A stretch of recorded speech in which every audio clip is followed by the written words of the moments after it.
2001 চনত প্ৰতি লাখ জনসাধাৰণৰ পৰিৱৰ্তে আমাৰ অসমত অপৰাধৰ পৰিমাণ আছিল 341টা তাৰমানে 300 প্ৰতি 1 লাখ যদি জনসংখ্যা আছে তেতিয়াহলে ক্ৰাইম আমাৰ ৰাজ্যত হৈছিল 341 আৰু ন্যাশনাল ক্ৰাইম ৰেট আজিৰ দিনত 407 তাৰমানে সমগ্ৰ ভাৰতবৰ্ষতে প্ৰতি লাখ পপুলেশ্যনৰ বিপৰীতে 407টা অপৰাধমূলক ঘটনা সংঘটিত হয় 2021 চনত এনেকুৱা অপৰাধৰ সংখ্যা 341টা আছিল আৰু 2022 চনত অসমত অপৰাধমূলক ঘটনা প্ৰতি লাখত 194 লৈ হ্ৰাস পায় অৰ্থাৎ 307ৰ পৰা 194 লৈ হ্ৰাস পায় আৰু ই সাধাৰণভাৱে এখন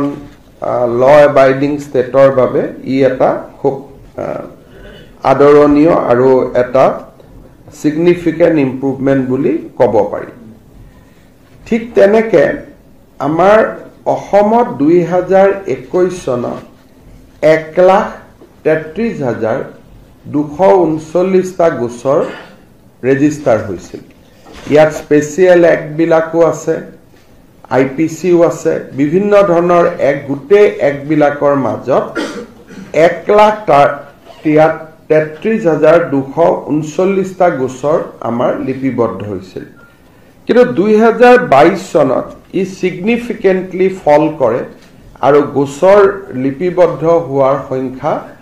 68,937 লৈকে হ্ৰাস পায় তাৰমানে ক'ব গ'লে প্ৰায় 100% অপৰাধজনিত গোচৰৰ পঞ্জীয়ন 2022 চনত কমি যায় 2021 তুলনাত এই ভায়োলেন্ট ক্ৰাইম 2021 চনত আমি ৰেজিষ্টাৰ কৰিছিলো 26,933টা যেটো মাৰ্ডাৰ হক আমাৰ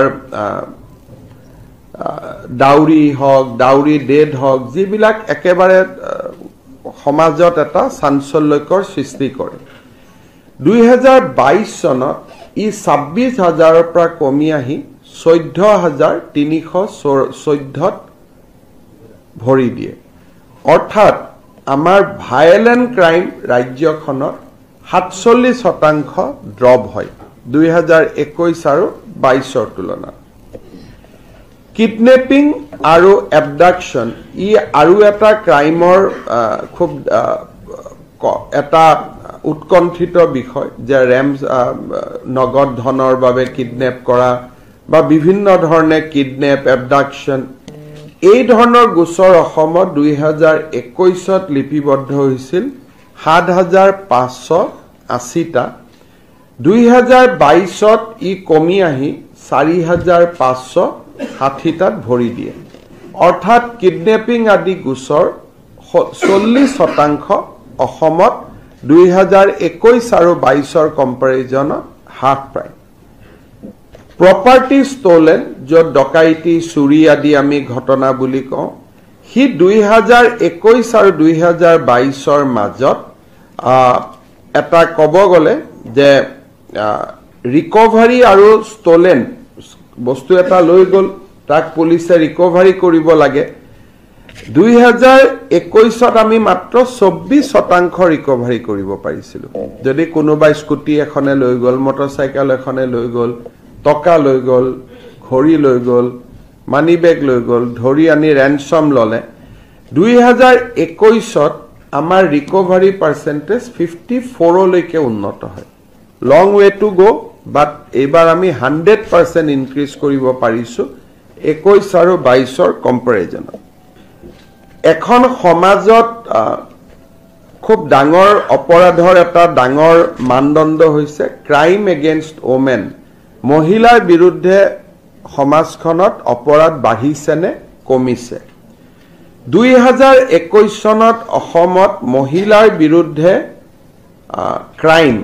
য'ত ৰেপ হ'ব পাৰে, মলেষ্টেশ্যন হ'ব পাৰে, বিভিন্ন ধৰণৰ ক্ৰাইম আছিলে ২৯,০০০ আৰু ২০২২ চনত ই কমি আহি ১৪,০০০লৈকে নামি আহে। সো সমাজত মহিলাৰ এগেইনষ্টত অপৰাধ আমি ৫১% ২০২১ আৰু ২২ চনৰ ভিতৰত আমি হ্ৰাস কৰিবলৈ সক্ষম হওঁ। ক্ৰাইম এগেইনষ্ট চিলড্ৰেন য'ত পস্কো এক্ট আদি থাকে, আপোনালোকে জানে যে ইয়াতে আমি খুব এইবাৰ এগ্ৰেছিভ আছিলোঁ, বিশেষকৈ যিবিলাক চাইল্ড মেৰেজৰ ওপৰত আমি বহুত কেছ ৰেজিষ্টাৰ কৰিছিলোঁ। বাট ইনস্পাইট অফ ডেট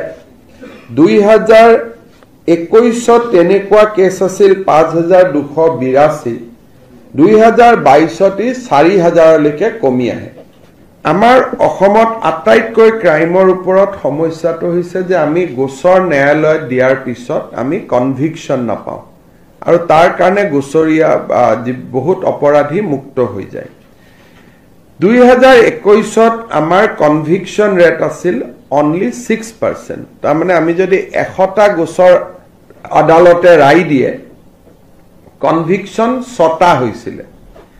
২০২২ত আমি কনভিকশ্যন ১৪লৈকে লৈ যাব পাৰিছিলোঁ আৰু এই বছৰ অলৰেডি আমি ১৬%লৈকে কনভিকশ্যন লৈ যাব পাৰিছোঁ। But it is a long ৱে, কাৰণ national conviction rate is almost 50%। কিন্তু আমি এতিয়া এটলিষ্ট ইম্প্ৰুভমেণ্ট এটা আমি দেখুৱাব পাৰিছোঁ। আমাৰ ক্ৰাইম এগেইনষ্ট আছিল 9। তাৰমানে যদি আমি চাওঁ যে প্ৰথম কোন, দ্বিতীয় কোন, তৃতীয় কোন, আমাৰ স্থান 9ত আছিলে। এইবাৰ আমাৰ স্থান 20লৈকে নামি আহে। ভাৰতৰ গোটেই ৰাজ্যবিলাকত অসমত সংগঠিত হোৱা অপৰাধৰ যদি আমি পজিশ্যনিং কৰোঁ, অসমৰ নাম্বাৰ 20, 9ৰ পৰা 20লৈকে একে বছৰতে নামি আহা, it's a very very significant development, যিটো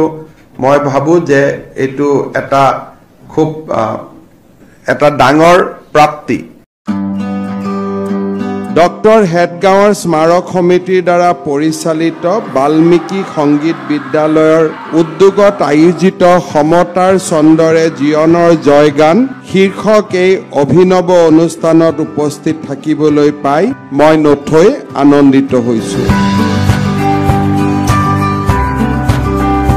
ভাৰতবৰ্ষৰ সংবিধান প্ৰণেতা ভাৰতৰত্ন ডক্টৰ ভীমৰাও আম্বেদকাৰৰ পুণ্যতিথি 6 ডিচেম্বৰৰ সৈতে সংগতি ৰাখি তেখেতৰ মহাপ্ৰয়াণৰ মাত্ৰ 3 দিন পূৰ্বে আয়োজন কৰা এই অনুষ্ঠান নিঃসন্দেহে মহান ৰাষ্ট্ৰনেতাগৰাকীলৈ গভীৰ শ্ৰদ্ধাঞ্জলি।